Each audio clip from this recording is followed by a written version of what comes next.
Hello, Julie. Hello, Carolyn. Well, here we are again. Guess what day it is? Oh, you don't have to guess. We'll tell you. It's Tuesday. And so on Tuesday, Julie and I are here in the beautiful North Walpole branch of the Walpole Town Library. And we are here to review some books for you. Yes. And we picked out Julie picked out a really good oldie but goodie. So let's get right to it. Let's get started. Okay, so this is not brandy new. However, Kathy Rice has bones. It's a bones person. Mm-hmm.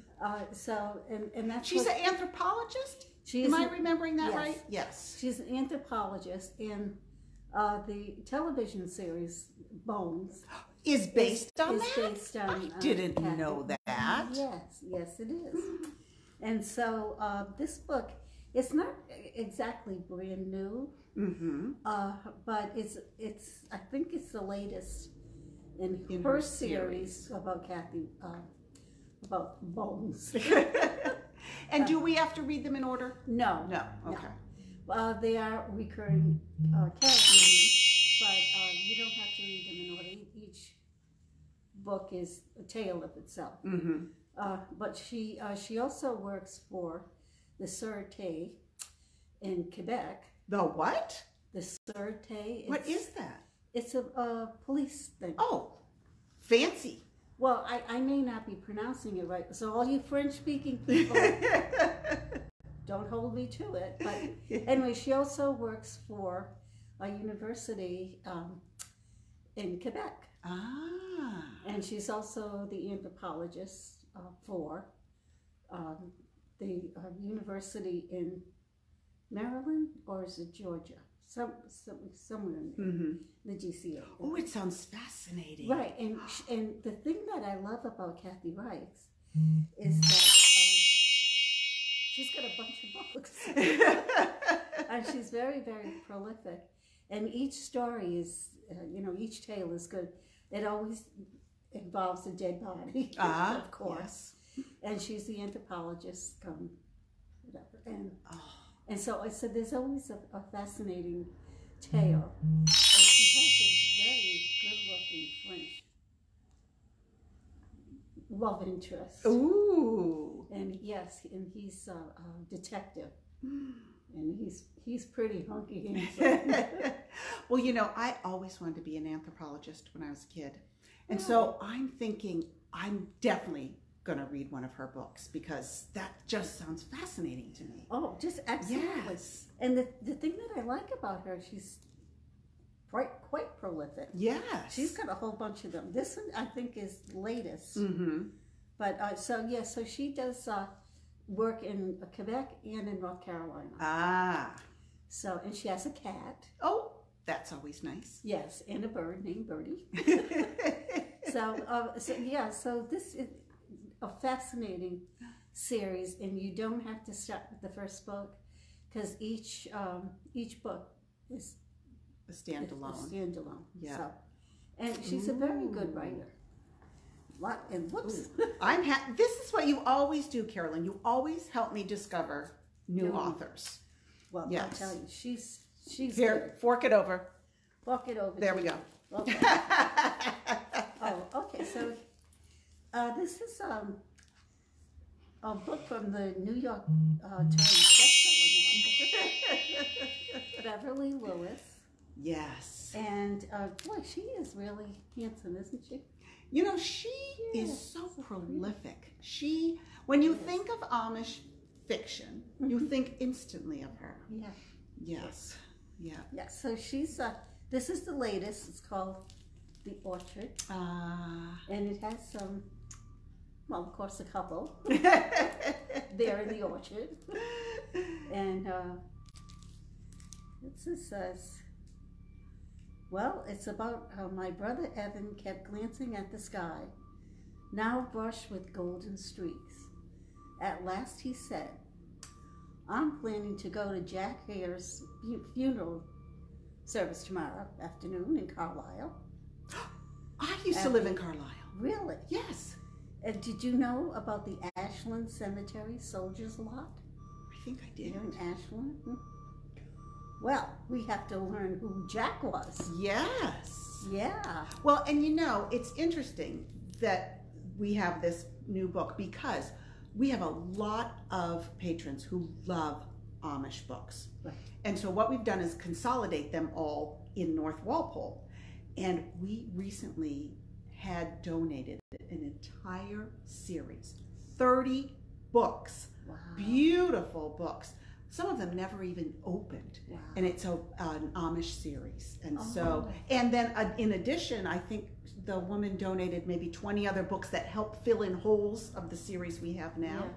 So if you are an Amish book lover, get over here to the Yes, North Walpole yes. Library. I mean, we Okay. can bring them to Walpole if you'd like, but Right. if you really want to look through what we have, come to North Yes, Walpole. come to North Walpole. Yes.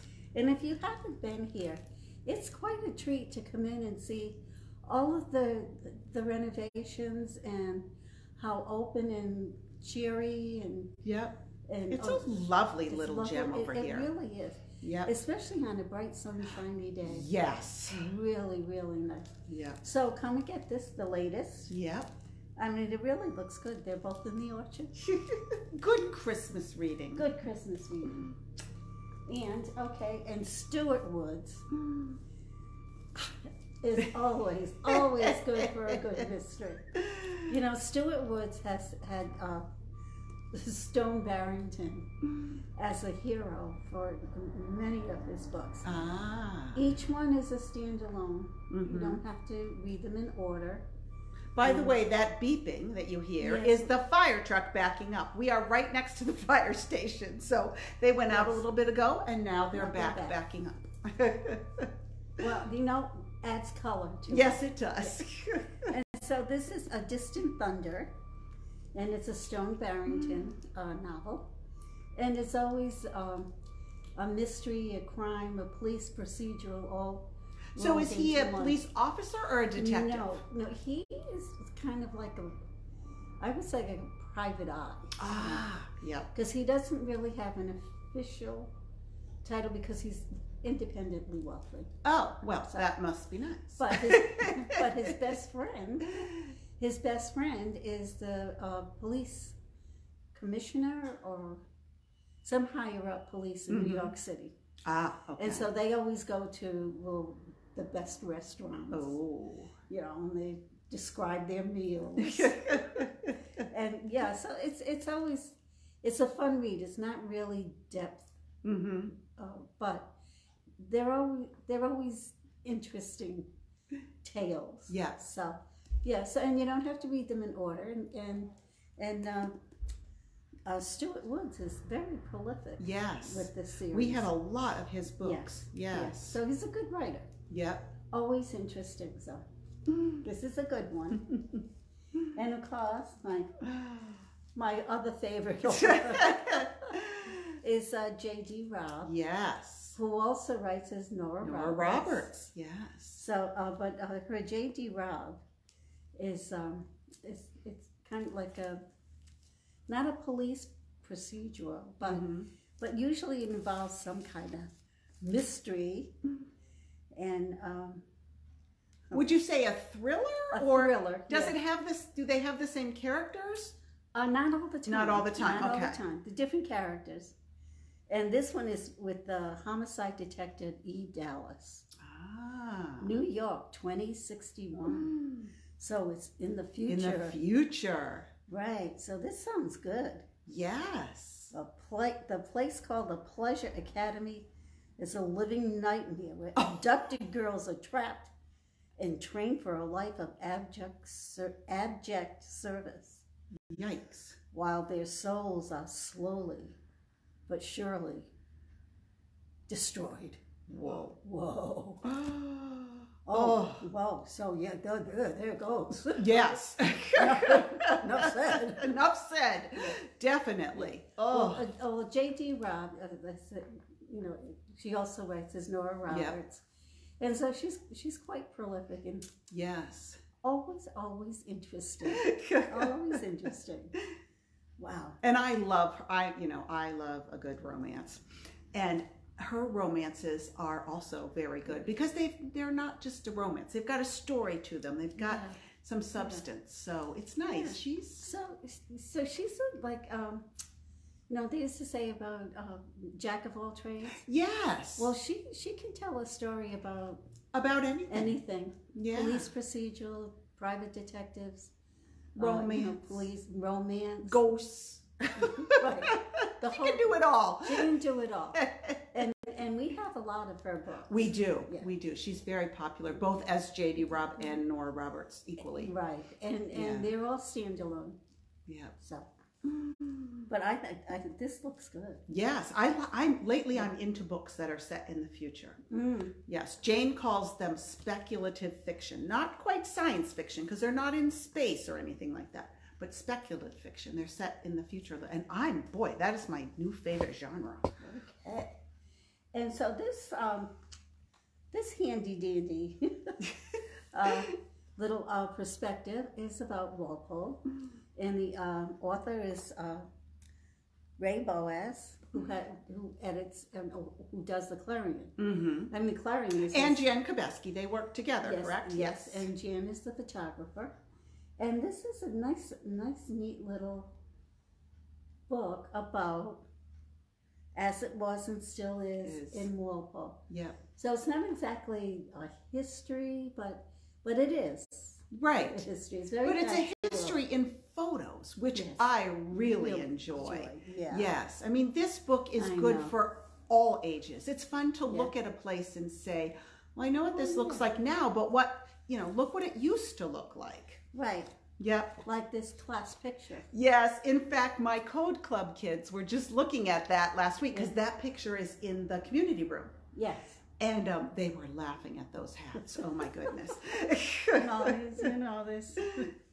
a lot to be said for that. But and the contents of this, this charming little book. Yeah, it's photographs by Jan, and it's just beautiful. It really is. It really is. Yeah. And we have several copies. We have a copy in North Walpole. We have a copy in I think we might even have 2 copies in Walpole. I think we do. But it's a lovely book to just take home and look through. Right. Or if you've got company coming, and you can take them around and look at the different... just look at Can you just imagine? Yes. Right. Yeah. Yep. Yeah. So please.